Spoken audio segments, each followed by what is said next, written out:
भेड़ियों से बचने के लिए उसने आश्रय बनाने का फैसला किया। सबसे पहले उसने सीढ़ियां बनाना शुरू किया।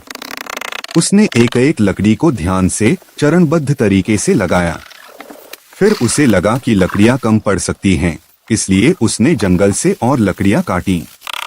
आश्रय का आधार बनाने के लिए उसने पेड़ों के बीच लकड़ियां लगाईं। इसके बाद दूसरी लकड़ियों को गोल आकार में लगाया और पूरे ढांचे को अच्छी तरह मजबूत किया।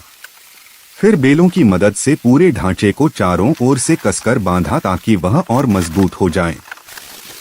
इसके बाद उसने उन्हीं बेलों से एक टोकरी बनाई जिसमें वह सामान रख सके। उसी टोकरी में वह मिट्टी लेकर आया और चूल्हा बनाने लगा। उसने लकड़ियां एक समान स्तर पर रखीं और ऊपर से लाई हुई मिट्टी से ढक दिया। फिर बेलों की मदद से उसी तरह का एक और ढांचा तैयार किया। उसने बेलों से एक चिमनी बनाई और उसे भी मिट्टी से ढक दिया। चूल्हा तैयार होने के बाद उसने उसमें लकड़ियां रखीं और आग जलाई। इसके बाद वह फिर से आश्रय बनाने के काम में लग गया। उसने लकड़ियों से आधार के ऊपर ढांचा खड़ा किया और लकड़ियां जोड़कर उसे मजबूती दी।